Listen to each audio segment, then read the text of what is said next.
अर्ध्या एकरात पसरलेली ही गवती चहाची लागवड सांगली जिल्ह्यातल्या शिराळा तालुक्यातली आहे। हत्ते गावच्या महादेव वाघमारे यांची ही शेती।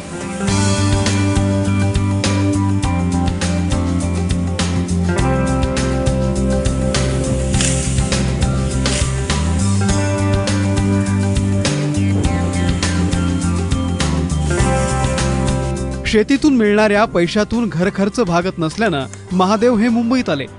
भायखळ्यात नोकरी करू लागले, मात्र मुंबईतही खर्च भागत नसल्यानं पुन्हा गावाकडे परतले। शेतीतील तुटपुंजा उत्पन्नात काहीच भागत नव्हतं। अशातच काही मित्रांनी गवती चहाच्या लागवडीचा सल्ला दिला। प्रयोग म्हणून 6 वर्षांपूर्वी 1 गुंठे क्षेत्रावरील रोपवाटिकेमध्ये गवती चहाची रोपं तयार केली आणि त्याची अर्ध्या एकरामध्ये लागवड केली।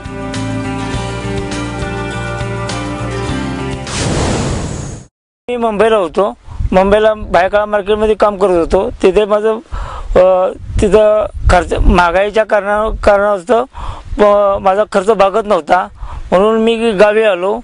गावी शेतीत पहिले भात पीक, मका पीक असे खरीपाची पिकं घेत होतो।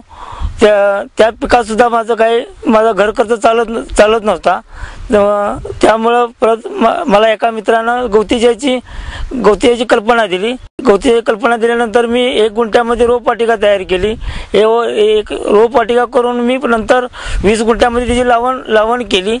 लावण केल्यानंतर त्या गवतीच्यामध्ये मला बरंच म्हणजे इतर पिकापेक्षा चांगला फायदा भेटायला लागला। त्यामुळे मी गवतीच्याकडे वळलो। लागवडीपूर्वी महादेव यांनी जमिनीची चांगली मशागत केली।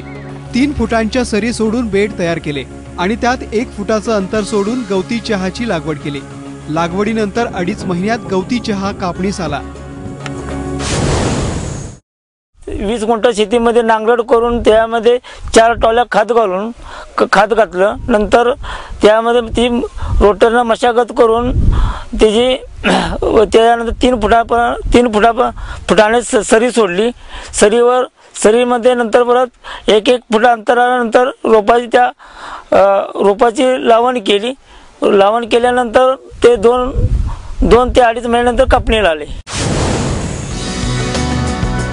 गवती चहाला बुरशीजन्य रोगांचा धोका असतो, त्यासाठी दर 15 दिवसांच्या अंतरानं बुरशीनाशकांच्या फवारण्या घेणं आवश्यक आहे। त्यामध्ये स्टेप्टोसायक्लिन हे अँटीबायोटिक आहे। त्यामध्ये M45 20 ग्रॅम आणि स्टेप्टोसायक्लिनचा जर सुरुवातीला फवारा घेतला तर तिथून पुढे जो न आटोक्यात येणारा करपा ह्या पिकाचा आटोक्यात येऊ शकतो। 12% 6% पंपाला 30 मिली ह्युमिक ॲसिड गवतीच्याला जर आपण आळवणी घातलं पंपाचं नोजल काढून तर पांढऱ्या मुळांची वाढ चांगली होते। त्यानंतर PSB नावाचं जीवाणू खत आहे, फॉस्फेट सोल्युशन बॅक्टेरिया म्हणून आपण असतो।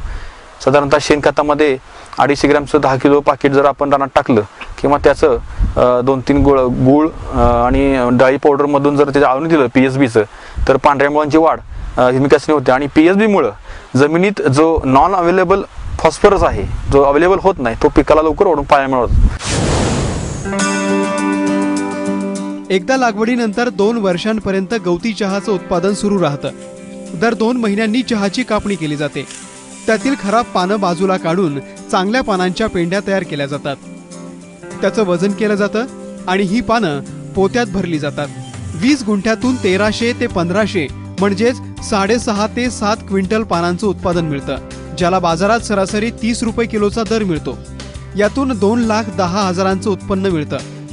यातून मजुरी, वाहतूक, खत असा 75,000चा खर्च वजा जाता महादेव यांना 1,35,000चा निव्वळ नफा होतो। मार्केटच्या दराप्रमाणे मला सरासरी 30 रुपये दर भेटतो। तसे 30 रुपये दराप्रमाणे वार्षिक उत्पादन मला 2,10,000 रुपये भेटते। खर्च वजा जाता मला 1,35,000 रुपये मिळतात। बिकट परिस्थितीवरती मात करण्यासाठी महादेव यांनी नवीन पिकाचा प्रयोग केला। गवती चहाची व्यवस्थित माहिती घेतली, बाजाराचं गणित केलं आणि शास्त्रीय पद्धतीनं गवती चहाची लागवड केली। गवती चहाच्या उत्पन्नातून महादेव वाघमारेंच्या कुटुंबाचा गाडा आज व्यवस्थित चालतोय। चंद्रशेखर खोले, ABP माझा, कोल्हापूर।